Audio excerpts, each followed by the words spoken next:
Bonjour à tous, aujourd'hui j'ai envie de vous parler de Embrasser Maria, un roman de Sophie Rabault.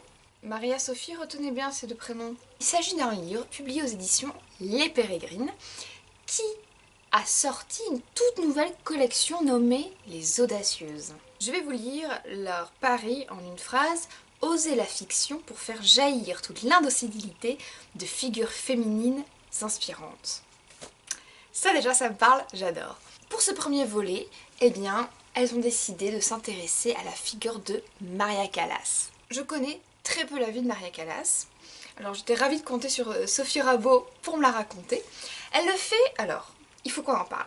L'idée du livre, c'est que Sophia est une dame âgée, elle a 95 ans, et elle parle à un jeune homme, à un jeune musicien.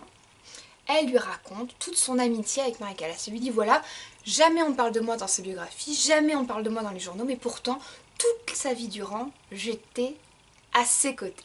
Alors elle va nous raconter la vie de Maria Callas de son point de vue à elle. C'est ce que nous appelons une biographie romancée. C'est un genre que j'adore, je l'ai découvert avec Ravel de Jean Echenoz. C'est un exercice qui est très compliqué.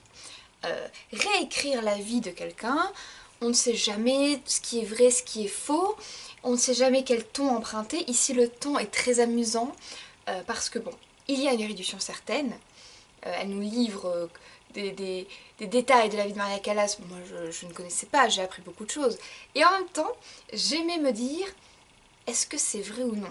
C'est très rare que je me pose cette question, d'habitude j'en ai rien à fiche. Pour revenir au ton, ce que je disais en premier temps, c'est qu'il y a un ton effectivement de femme âgée de 95 ans, qui en a vu d'autres, qui a toute sa vie derrière elle, et qui de temps en temps se permet de glisser des petits mots, des petits verbes, des petites vannes, des petites choses comme ça, mais je vais pas vous en décrire trop parce que ce serait un peu vous gâcher la lecture du roman, vous voyez. Il y a quelque chose d'autre que j'aime beaucoup. D'abord, j'adore le style de Sophie Rabault. Alors j'ai vu qu'elle avait écrit d'autres livres, j'ai envie de tous les lire désormais.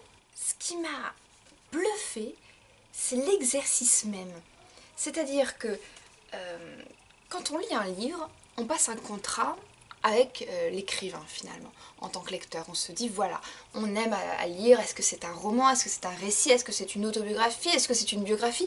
Là, il s'agit d'une biographie romancée, c'est-à-dire qu'on ne sait pas ce qui est vrai, on ne sait pas ce qui est faux et finalement quelle est l'importance.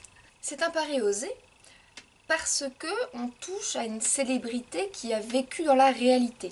Soudainement, cette réalité, elle implose dans ce qu'on appelle le réel littéraire, le réel des mots, le réel de la fiction, qui est moins un monde à part, une forme de monade qui se balade à côté de nous mais qui n'est pas réellement notre réalité, que j'aime explorer et dans lequel souvent j'ai tendance à me perdre.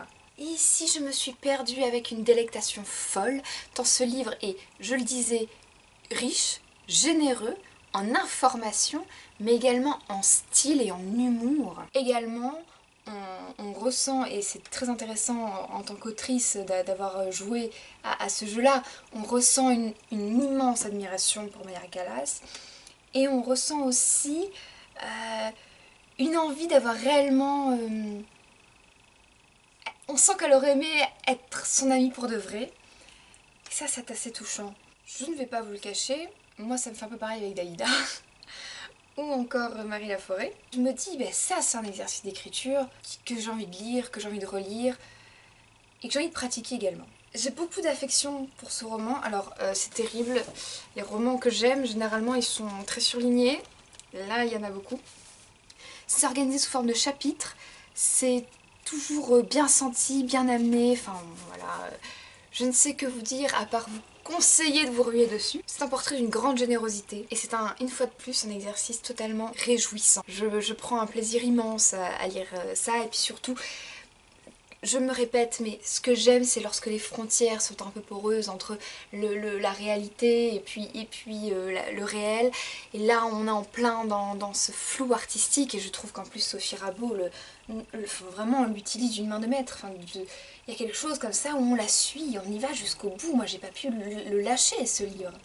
Je vous conseille donc de lire Embrasser Maria et puis de suivre cette collection des Audacieuses. Moi j'ai hâte du prochain volume. Il y a beaucoup de livres dont j'ai envie de vous parler en ce moment. Je vais refaire des sortes de petites chroniques plus courtes pour vous parler de tous ces livres-là, donc n'hésitez pas à vous abonner à ma chaîne YouTube, à parler autour de vous de ce livre que je trouve vraiment très grand, et puis à liker, partager, les choses habituelles quoi. Et puis avant de partir, je voudrais vous remercier à nouveau pour tous vos gentils commentaires, vos encouragements, et puis vos critiques parfois qui sont constructives et qui m'aident. Ciao!